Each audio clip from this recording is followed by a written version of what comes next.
Japan is building a 500-kilometer-per-hour train that makes planes look slow. Japan has a habit of making the future feel normal.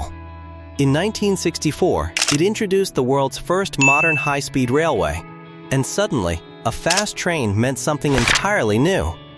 Now, more than 60 years later, Japan is preparing another shock. This time, the train doesn't roll on steel wheels, it floats. The project is called the Chuo Shinkansen, a superconducting maglev line designed to run at speeds of up to 500 kilometers per hour, compressing Japan's largest cities into what feels like a single connected region.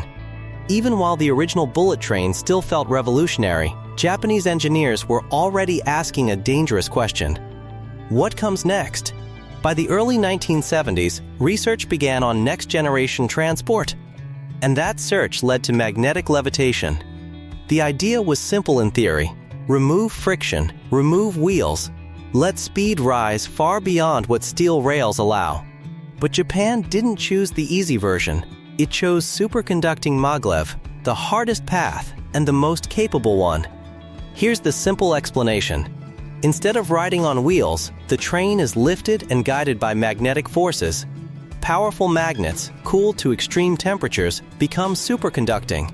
That allows unusually strong and stable magnetic fields. The result is higher levitation, centimeters, not millimeters, and far greater control at extreme speed. Inside the train, the ride feels calm and steady. Outside, the air is doing the hard work. Japan didn't sell this idea with promises, it proved it with records. On the Yamanashi test line, speed wasn't a goal, it was a checkpoint.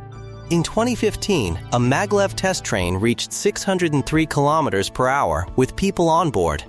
Not a simulation, not unmanned, a real train carrying real passengers. That moment turned Maglev from theory into reality. While Japan perfected Maglev, the rest of the world kept pushing conventional high-speed rail. China, in particular, now operates regular service at 350 kilometers per hour, with prototypes aiming even higher. That competition matters. Because this project isn't just about being fast, it's about being unmistakably ahead, in a way that can't be matched without adopting an entirely new system. The Chuo Shinkansen is designed to connect Tokyo to Nagoya first, and later extend to Osaka. The targets are bold: Tokyo to Nagoya in about 40 minutes, Tokyo to Osaka in roughly 67 minutes. Top operating speeds around 500 kilometers per hour. This line isn't replacing existing rail, it's duplicating Japan's most important transport corridor, adding capacity, speed, and resilience to the backbone of the country's economy. At this speed, curves become the enemy. Trying to weave a 500 kilometer per hour train around cities, mountains, and property lines simply doesn't work.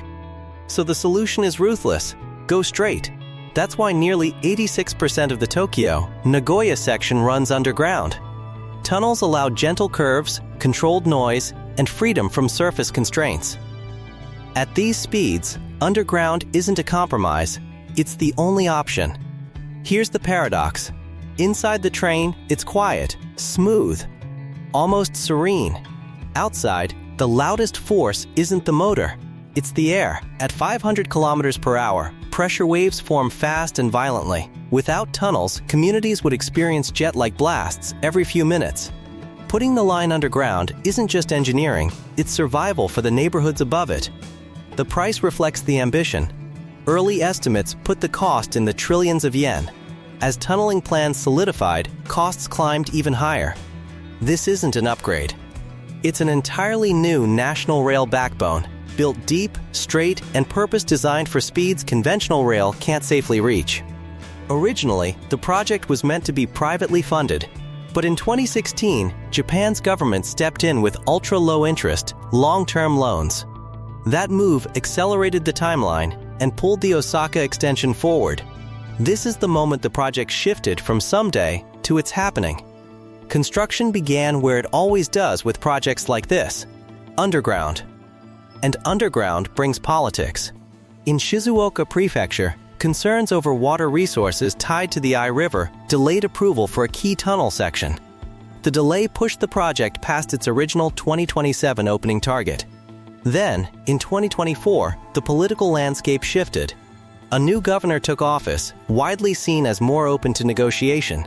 Work began moving forward again, not guaranteed, but no longer frozen. What's surprising is how the ride itself may feel.